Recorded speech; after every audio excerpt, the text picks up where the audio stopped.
Broadcasting from Manhattan Beach and the World Wide Web, you're listening to CHSR.net.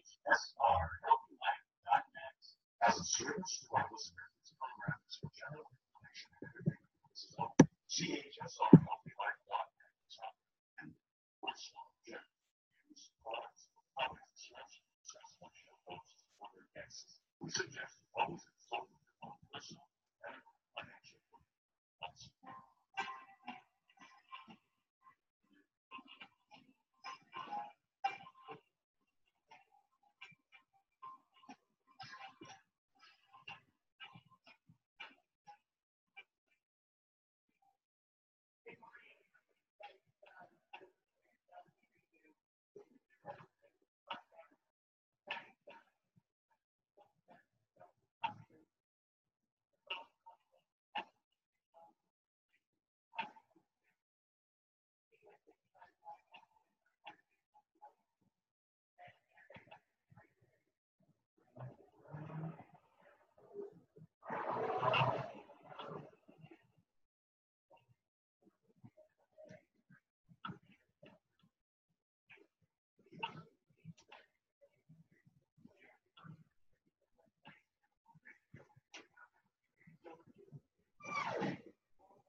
A symbol in your chart that reflects how you were created by God as a woman.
Program, so of course it will be based on evolutionary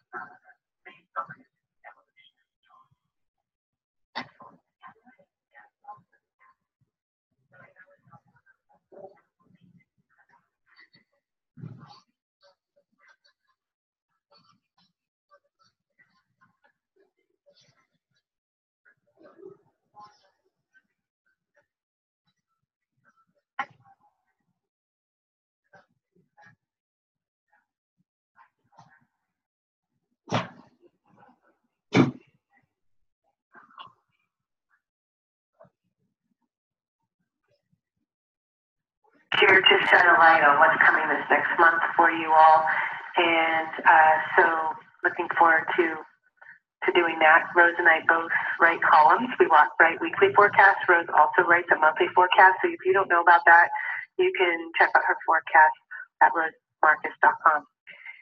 All right, let's dive in, girls. Yeah, absolutely. Talk about it. So today's we are recording this for the end of February, looking into March. And just before we get into March, I would like to mention that on February 22nd, when this show will air, we have Venus conjunct Pluto in the sign of Capricorn. And so that's a big transit. Venus is at 20, the conjunction's at 22 degrees of Capricorn. And of course, we are setting up for the momentous Capricorn alignment next year in 2020. So Venus will, at this point, Venus and Pluto in the sign of Capricorn. Venus is the relationship archetype, traveling through the sign of Capricorn, making a conjunction with planet Pluto. There is this evolution or this change that is going about in how we relate and how we relate to all of the to our external reality, to the structures of our life that we have set in place. Of course, there's the ongoing dramas out there on the political, economic fronts. We see that just daily, so much going on. This Venus-Pluto conjunction relative to the South Node, the karmic axis, South Node is traveling right now at 26 degrees. So this Venus-Pluto conjunction is in balsamic relationship to that South Node. Venus and Pluto will again join up in December 13. And we will have Venus travels around the zodiacal wheel quite quickly. It is just over a year, depending on a retrograde cycle, for Pluto and Venus to conjoin.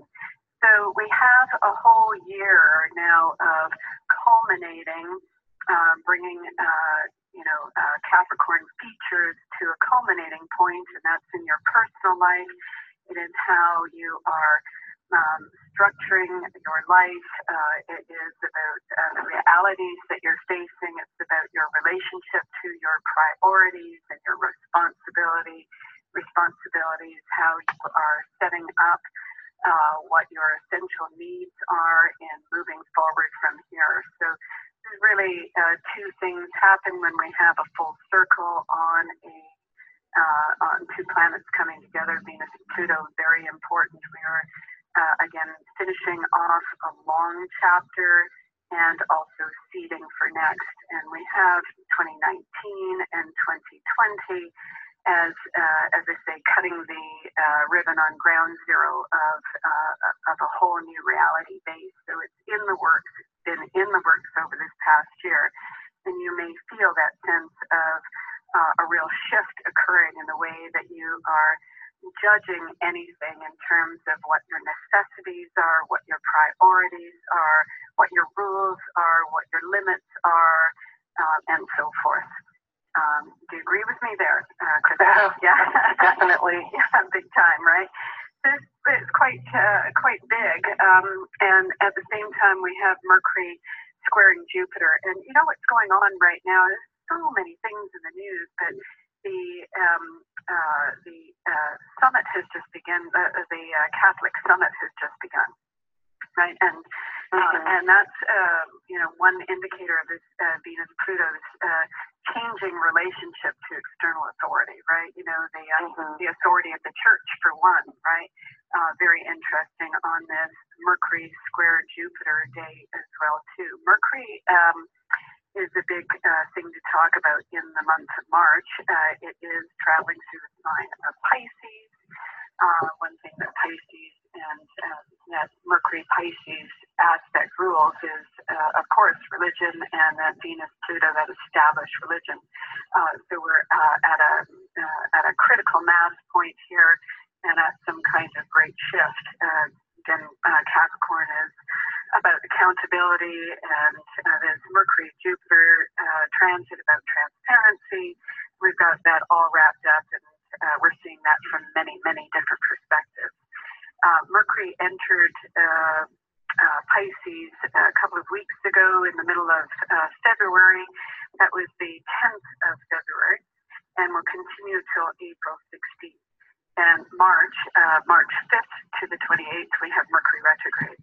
So the past few weeks have been lining up plenty.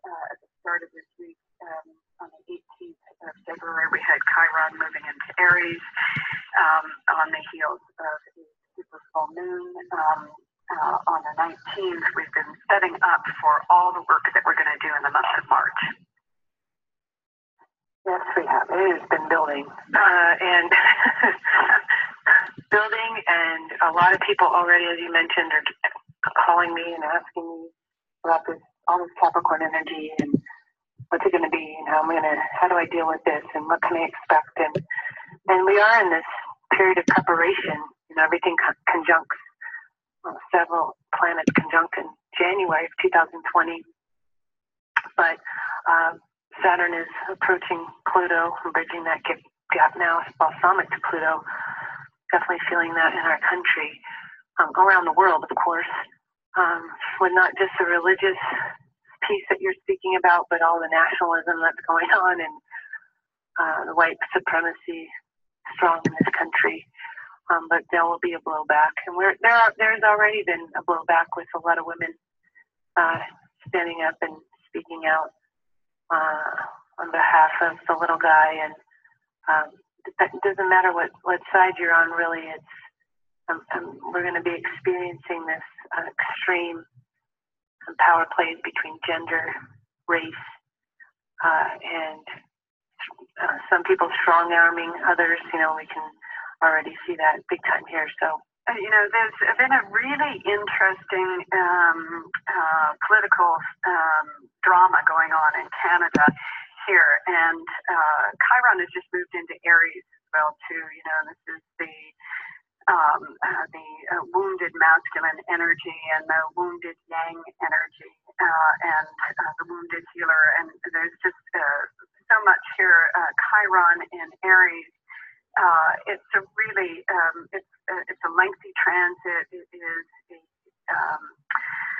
It's an important one, a significant one that is making a contribution to the reordering of existing reality. And it's been a very interesting play to see what's been going on with Canadian politics. And we have our Premier, Justin Trudeau, in a battle with his former Attorney General, the Minister of Justice, who's a woman. And it's this masculine-feminine battle that's been going on. And what we really see is that the masculine that is in the lead is in a wounded position, and the feminine that is actually the one that seems to have been wounded has all the power. It's a very interesting dynamic between the yin and the yang, and the masculine and feminine energies here. The Attorney General is a Indigenous leader. And there's so many dynamics between this being played out.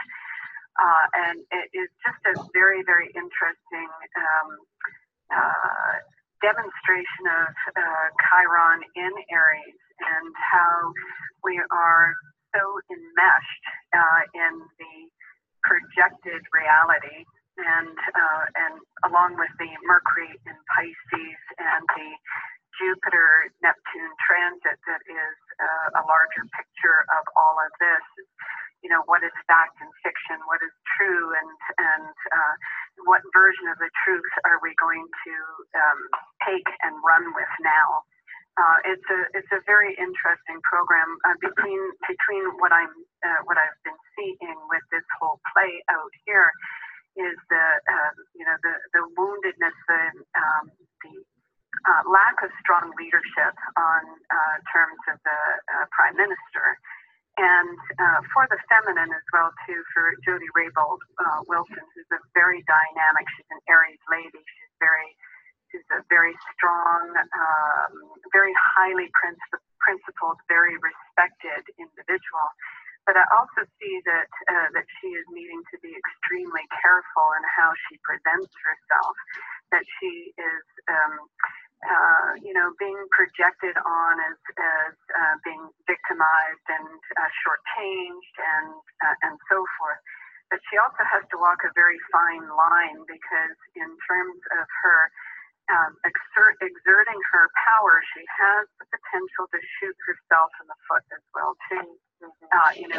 Whatever she does now is going to affect her political career. And when I watch her on the news, I can see that she's really thinking about 3 steps ahead in terms of that, very, very cognizant of wanting to, stand with principles, also wanting to fight for herself, to fight for justice, but also being aware of the fact that, it is the Chiron principle that you do not act alone, or that everything that you do affects everything else and everyone else around you. So you are not alone. The Chiron in Aries, the whole dynamic of that is a separation impulse. It's an individuation impulse. And Chiron in Aries is really how we are needing to cut or break with the past, the past that no longer serves, the authority that has manipulated itself into position rather than, the true strength of the true building, right? So there's a lot at play, the woundedness of having of breaking free of what has been already built, and the necessity to individuate, the necessity to separate, the necessity to move in a new direction, and how difficult that is, how complicated it is, how absolutely necessary it is. So it's a very interesting time that we are moving through right now. Yeah, in terms of this male-female dance, this battle for balance, we've got transiting Lilith, the original asteroid Lilith. It is retrograde. She's retrograde in Libra, squaring the nodal axis almost to the degree. We've got a Capricorn Cancer nodal axis, South Node of Capricorn, Pluto Capricorn, Venus Capricorn, Saturn Capricorn right now. Venus in Capricorn is ruling, transiting Lilith in Libra. And so this is about this symbol alone, squaring the nodal axis, approaching a square to Pluto, and Saturn is about women doing all they can to establish more balance. And Lilith is transiting Lilith right now is conjunct Pallas, which is considered to be a messenger. She's also retrograde in Libra, squaring the nodal axis as well. In fact, Lilith was conjunct Pallas in Libra when we started up this asteroid goddess thread again on the message board. And some folks wanted to learn more about her. Because what it will do, whether you're a woman or a man, it's going to energize more of those qualities within you. A woman fighting for that fair peace in her life, for the justice or the balance in relationships, or whether it's in her world of work and career where it's like, hey, I'm doing the same job as this other guy and I want the same paycheck, and really speaking up. And Libra is about being able to ask for what you need, not playing nice, but, learning to ask for what you need. Even Alexandria Ocasio-Cortez she's a Sun in Libra, Mars in Libra, and a Pluto in the 7th house. So that all that energy in her own chart is getting activated through these transits as she, takes on this male-weighted, traditional government of sorts, here in this country. So, we can see it in Canada, as you said. We can see it here in this country. You can see it in England and Germany, although there's plenty of countries where the male voice and this male-dominating approach is winning and getting more extreme.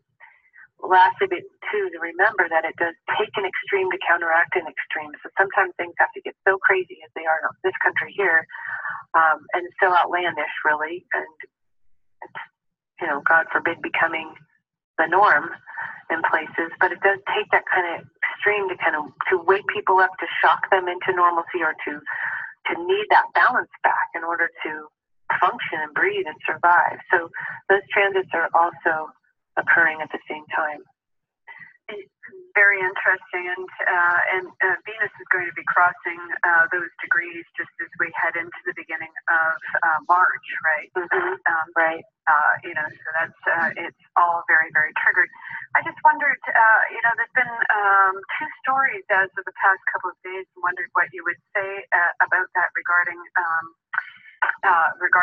Lilith and Pallas Athena. You know, there's been this news story about the women who've gone to be ISIS brides, and there are 2 of them in the news that right. now wanted to come back to one England and one the U.S., and both countries have turned down or revoked their citizenship. Right. You know, and so again, we have on the other side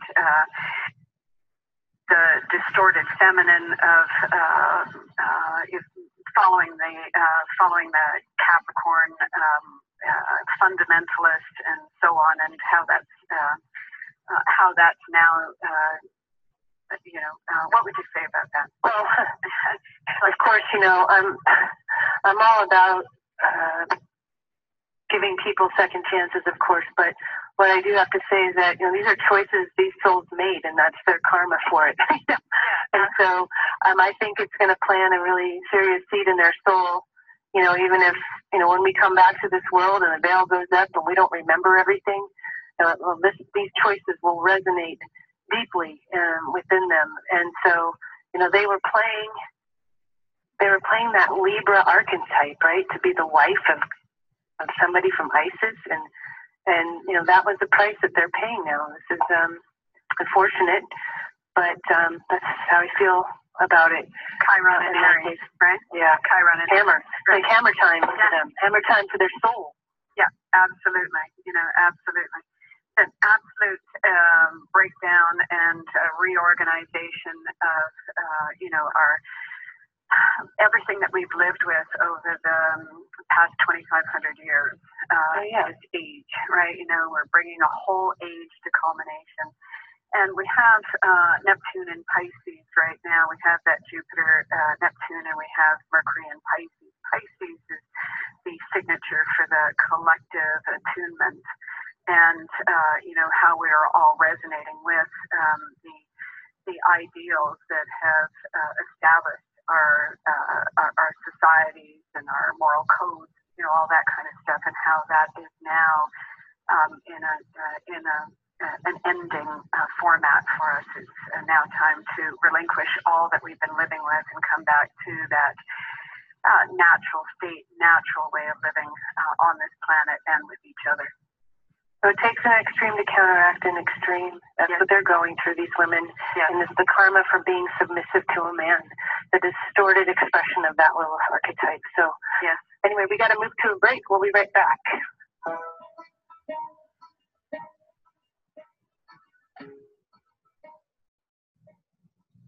Find out about Kristin Fontana and get your free weekly astrological forecast on her website, KristinFontana.com.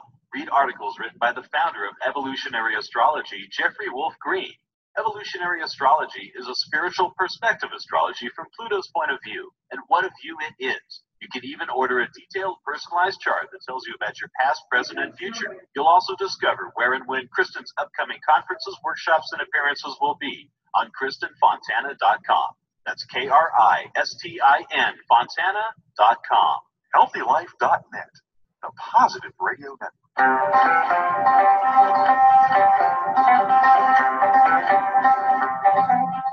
All right, we are back. Here with Rose Marcus discussing the transits for March. We just dipped into March. We've got more to say here. I'm gonna let you take it from here. I have some thoughts, but I'm gonna hold on to them. All right. So as we can see, there's a lot that's happening in the news, and it is a very important time. We are going into Mercury retrograde, which of course happens 3 times a year. This Mercury, I think, is quite important. There's a few things to say about it. And first of all, it is March 5th to the 28th, and Mercury begins retrograde at the very last degree of Pisces, 2939, almost all the way through, and then retrograde, right? Yeah. So that's interesting in itself. Just as soon as you think that you're coming to the end of something, it's up for review again. And astrology calls that the anaretic degree, which traditionally considered a weak degree, but it's a culminating pattern. So there's two things with that. It is a time frame of letting go and relinquishing and surrendering and transcending all of that. But it is also a very, very, very potent seeding piece as well too.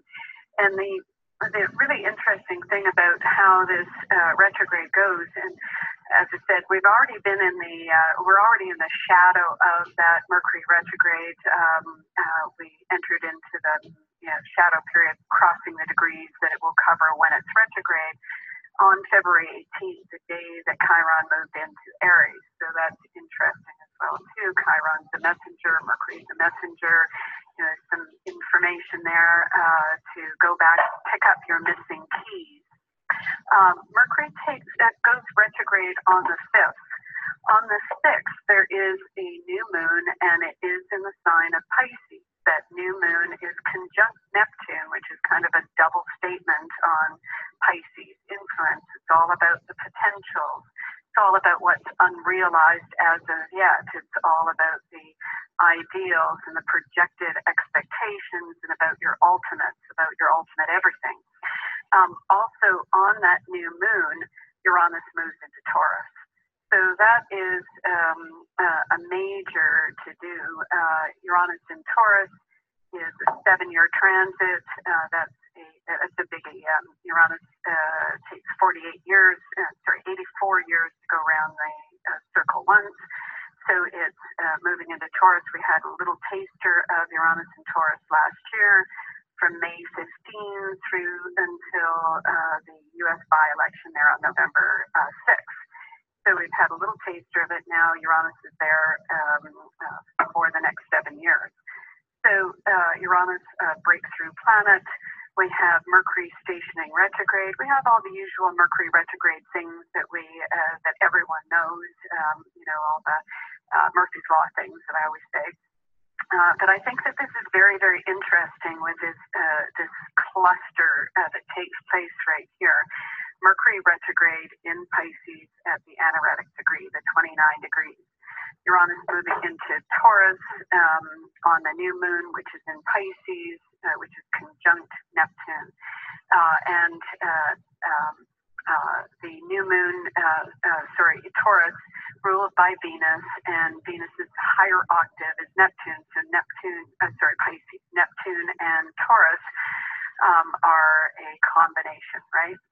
We also have Venus having just moved into Aquarius, just squared Uranus, and so forth. So we're setting ourselves up for something. I really feel that the dynamic of this cluster of planets right at this point in time, Uranus is like a lightning rod, or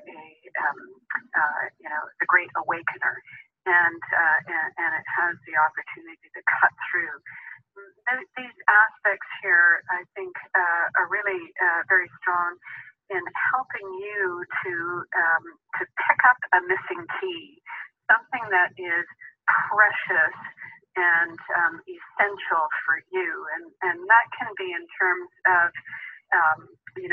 reawakening some kind of resource that you have inside of you, some kind of consciousness, reawakening something that is key and essential to your to your evolution. And Uranus itself is an acceleration planet.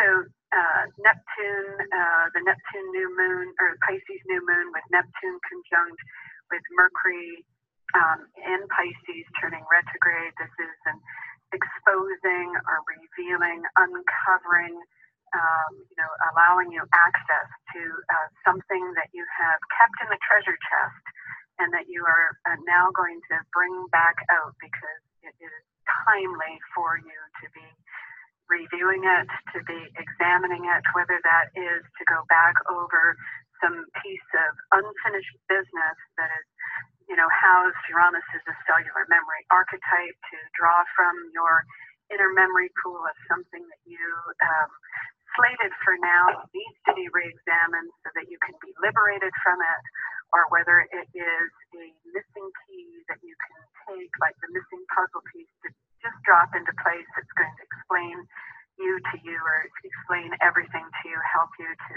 recalibrate in a way, help you to discover something key and essential that is like a key unlocking a door. Yeah, I so see that too, and it's a wonderful way to describe that. The first week of March, and on that new moon in particular, you think about the moon being obviously it's a lunar event. A new moon can be a new emotional shift that you experience. And as we talk about in evolutionary astrology, you can only evolve through that emotional door. And at times when we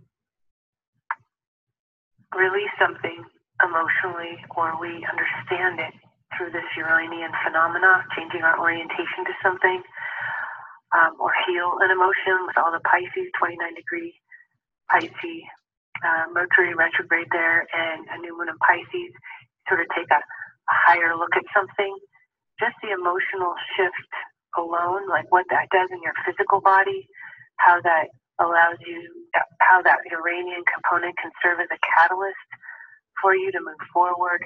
And in the moment, it seems maybe so simple, so subtle, and yet it could change everything. One look could change something. One call could change something, right? Forgiving somebody for something could change everything. And so it does suggest that it doesn't have to take a lot to change everything. And it doesn't mean that it just took something small. Something's been building, right? Something's been evolving, and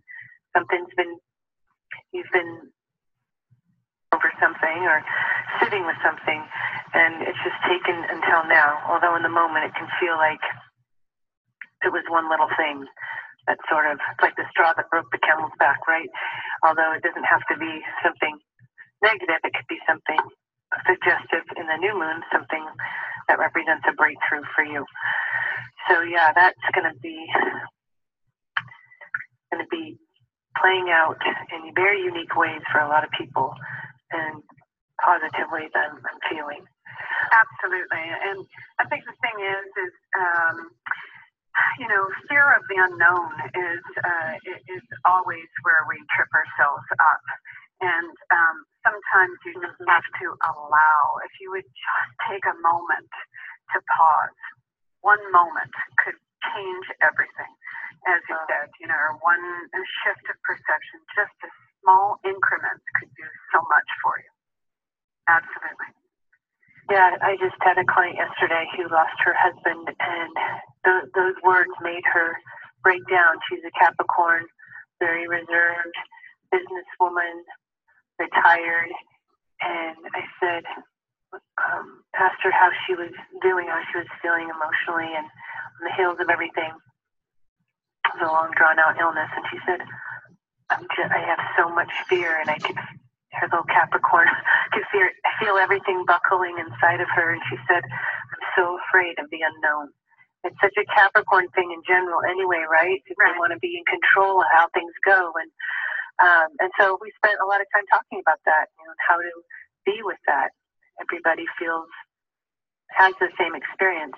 Nobody really knows what's next. We can do what we can with astrology, but ultimately there is a higher order, and there's a lot of invisible forces we aren't aware of And so we just control what we can, which is our efforts, our energy, what we think about, what we do for others. All of these things can contribute how anybody lives in the moment, how you live in that time, space, universe. Time is Capricorn. So how you make the most of each moment and not spending it in a space of worrying about something, but releasing it or surrendering to what will be.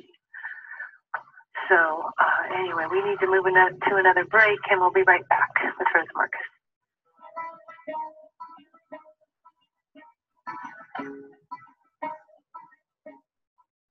Have you ever wondered why you are here on this planet and what the point to all of this is?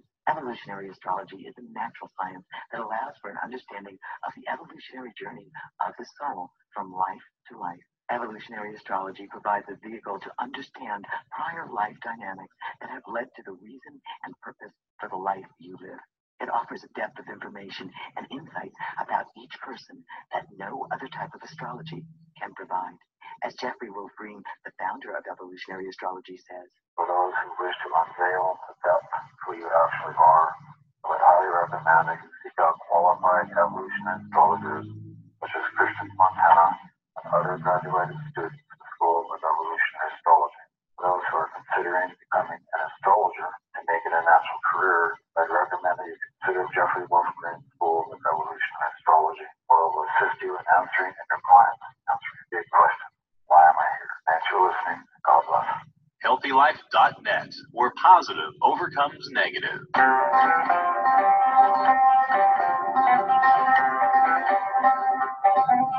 All right, we have returned. I'm here with Rose Marcus, rosemarcus.com. If you're interested in getting a reading or reaching out to her in some way, checking out her forecast.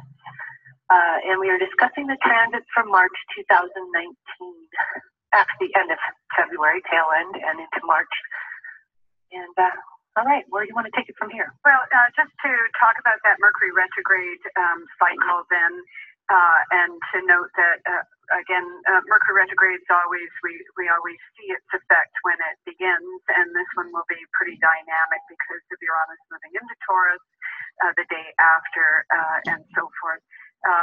Watch the middle of March from the 14th to about the 17th. Mercury is making a lot of aspects.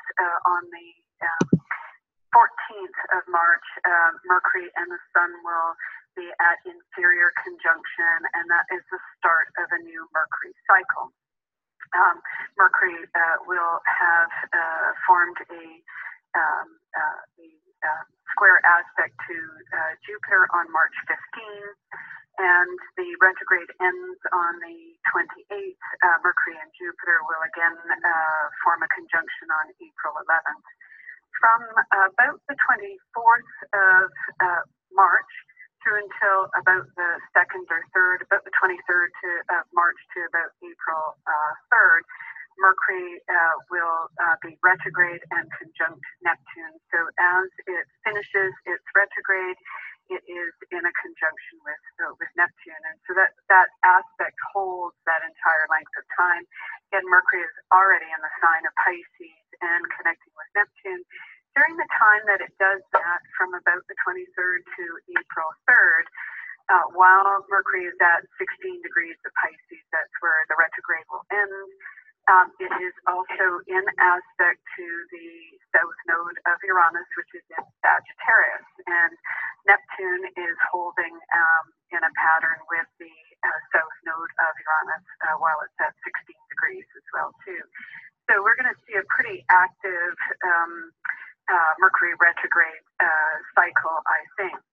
And the thing with Mercury retrograde and Neptune, and we were talking a little bit, we touched on this a little bit earlier in the show there, in the sign of Pisces, it is really one of the best things that you can do is to find a place of stillness or to take a pause. Mercury retrograde on the outer end, we know all the the little annoyances that take place, but Mercury retrograde is really good for disengaging from the hecticness of the world and for finding some sanctuary, for taking more quality time out just feel your way along. Mercury in Pisces, that makes you very, very sensitive. You know, we're going to be picking up an awful lot of energy. So rather than allow yourself to get bombarded with so much distraction, if you can take a pause, I always say that we don't know how to co-create with the universe. The deal with co-creating with the universe is letting the universe do its share. We're always being driven, and as we were talking about on the break, and I myself, with this Uranus and just finishing up in Aries, too busy. I don't have chance to breathe. I'm just being bombarded. You know, I can't keep up with myself. You know, all of that. This Mercury in Pisces connected with Neptune. You know, it's a good time to float. It's a good time to allow yourself to wander and conjure, to give in to imagination, to you know, to look at the higher perspective on things. You know, to see that bigger picture and so forth. To allow yourself to just take a moment. It is in the stillness when the universe can speak to you, when your heart can speak to you, when your soul can speak to you. I just thought of something I have to share. It's like such a Capricorn thing because my dad, I was raised in this very traditional family and religious family. My dad he wrote and published church music. And the name of the song that made him the most money or went the furthest, is really not why he wrote, but was called In the Stillness of This Moment.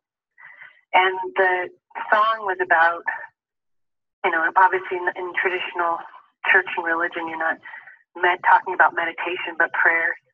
And so in the stillness of this moment, come to me was, you know, basically what are some of the lyrics. But it reminds me too of what you're saying when you are trying to come into a place of peace or to find a place of peace.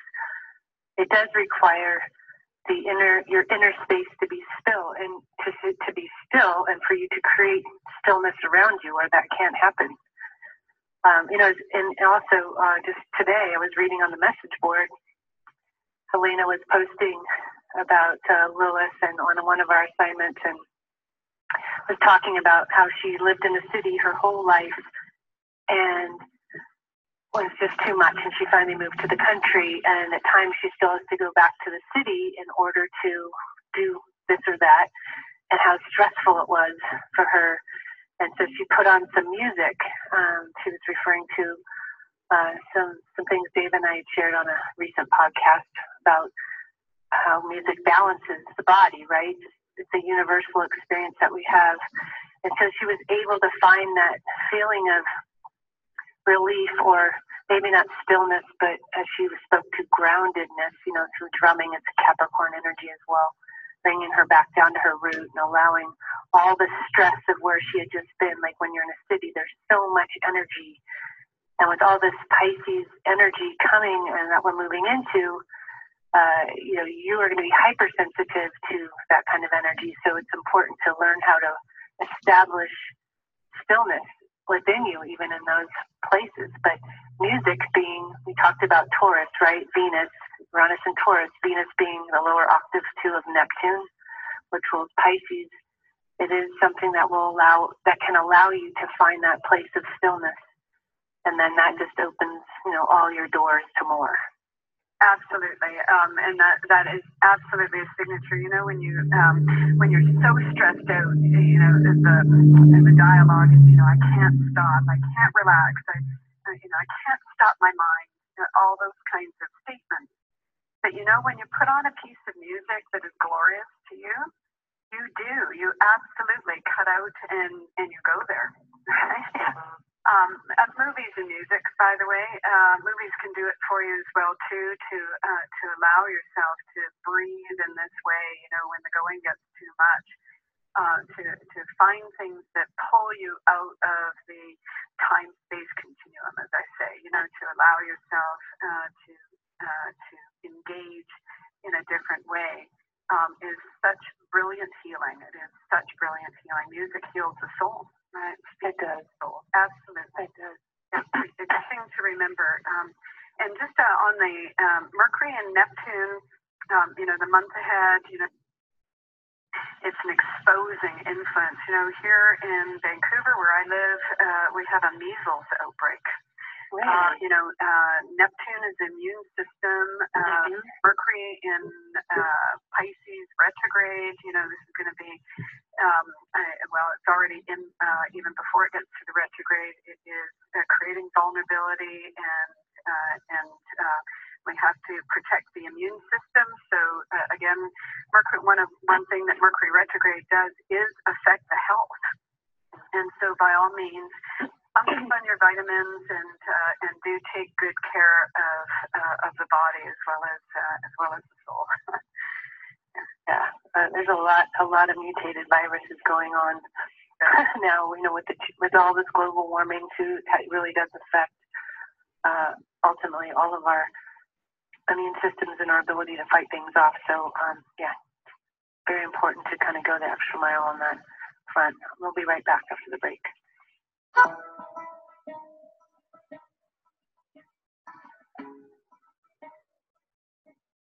Take one step towards spirit, spirit will take 1,000 steps toward you. Come explore the world of evolutionary astrology with Rose Marcus. Rose Marcus is well known for her heartfelt passion, sensitive counseling skills, and dedication to helping others. You can now study evolutionary astrology from the comfort of your own home through live teleconference classes with Rose. To register for the next Evolutionary Astrology School, to read your in-depth monthly horoscope, or to book a private astrology, Rose Marcus, please visit her website, www.rosemarcus.com. HealthyLife.net, the positive radio network.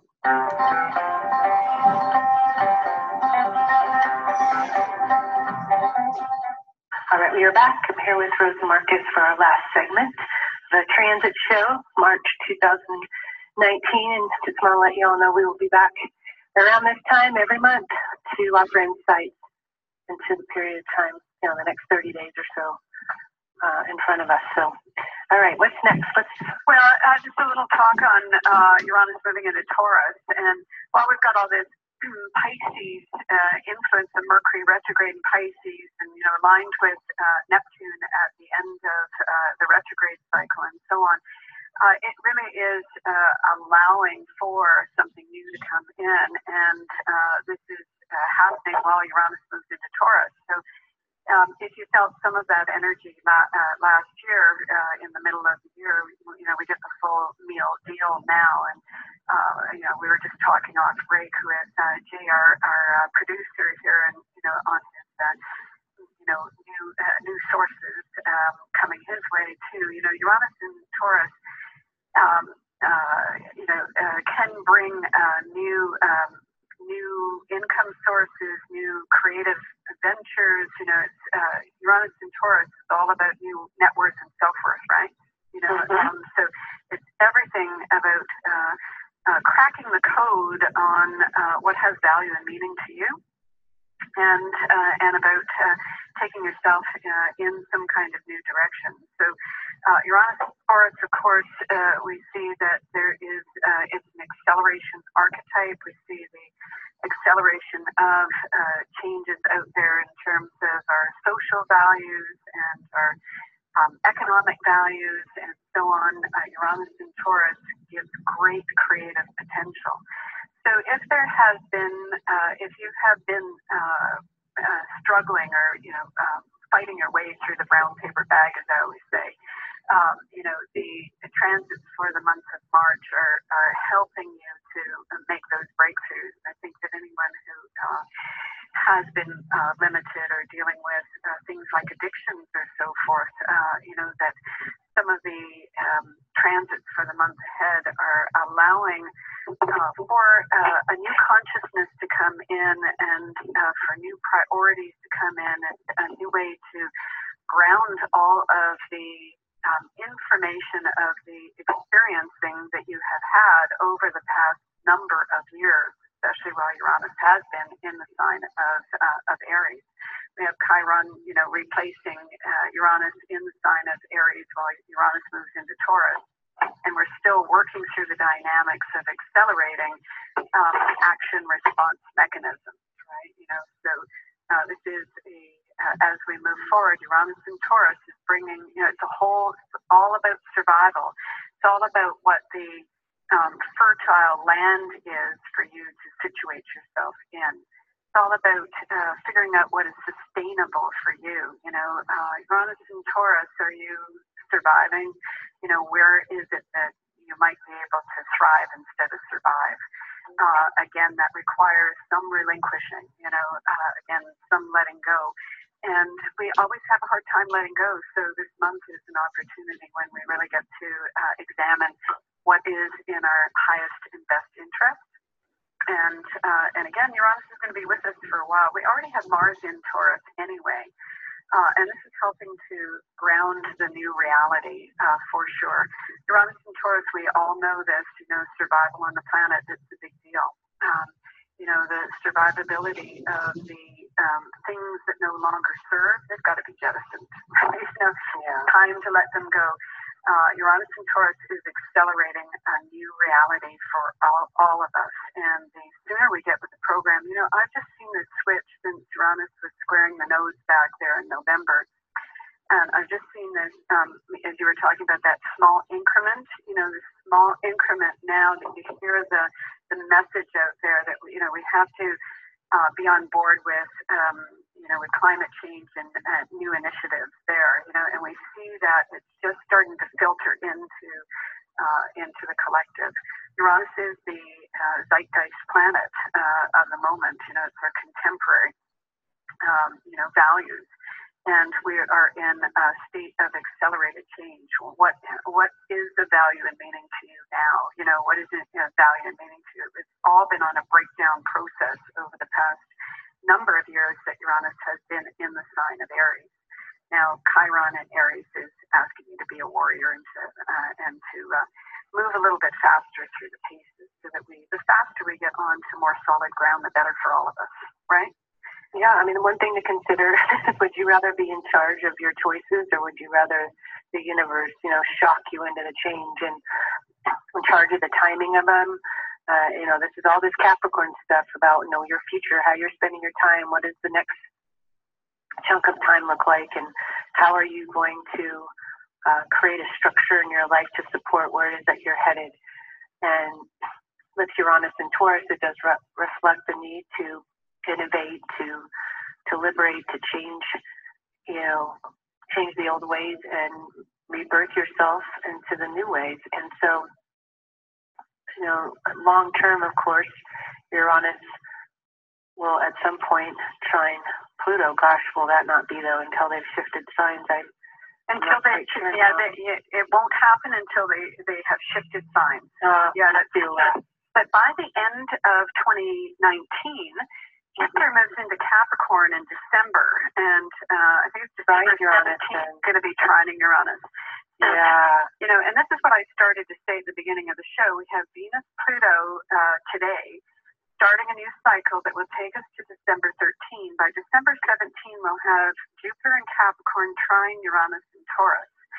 This is a year to do your completion work, to recalibrate, to make the structural changes, to make the lifestyle changes that are so necessary and so desirable. And with Jupiter and Neptune in square, with Neptune in Pisces, there's a lot of unknown category. But life is all about unknowns. You can't know until you actually are in the middle of it.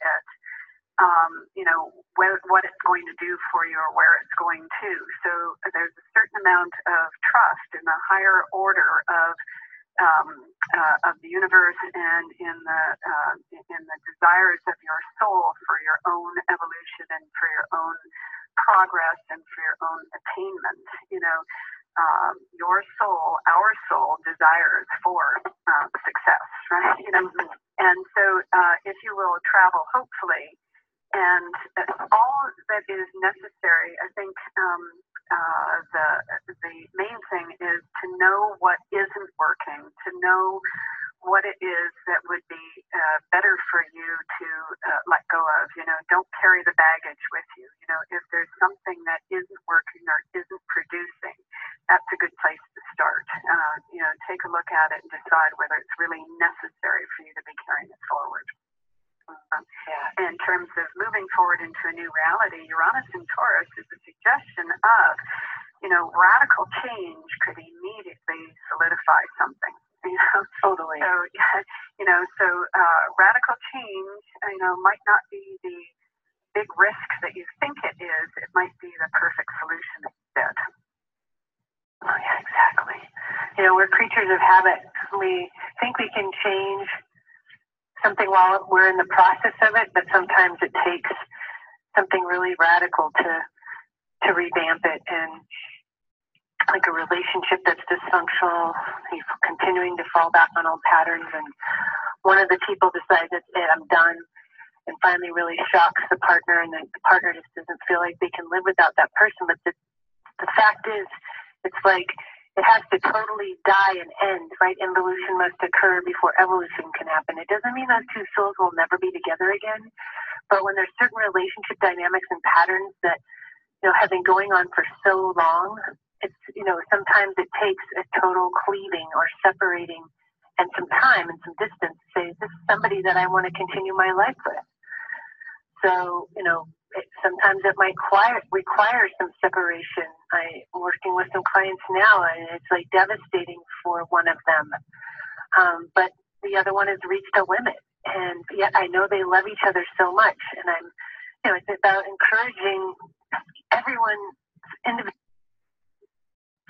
removing codependency, right?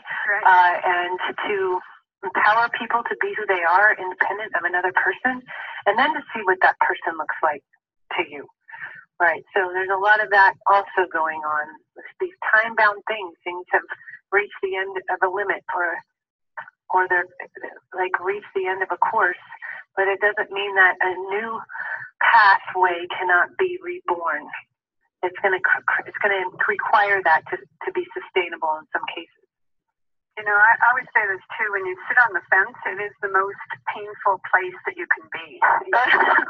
Yeah, and when you're over to the other side, when you rip the bandage off, or, any time that you have, suffered, like, I don't know, if you had a cut, and it really hurt you physically, once that pain goes away, what relief, right? Right. And so if you can remember the relief of getting over something, I think we all have those kinds of things. Definitely. Like you think you're going to die while it's happening, right? Yeah. You'll never survive it. You'll never survive that. And then when it's over, it's like, oh, God. And that's the moment. That's the moment when, everything, when you get your fresh start, when you get, when all that you have wanted, you don't realize how much you stand in your own way when you suffer. And if you will just get to that place, so much possibility exists in that moment. You have opportunity beyond, what you have allowed yourself to have all that time. This is the message for 2019, really, is to do the work, do, as you said earlier, do what you can as you can. What is it that you can control that. What you can't control, relinquish it entirely, and that will set you on the right path. All right. Awesome show. I am inspired and motivated by your company and your voice and your message, and we are going to be back with Rose in a month or so, and last Thursday, I believe, Friday of next month, we will return. And so I look forward to that, Rose, and look forward to our next Guiding Stars show will be with Simon Forster, looking at Saturn through the houses and signs. So keep a lookout for that. Until next time, namaste.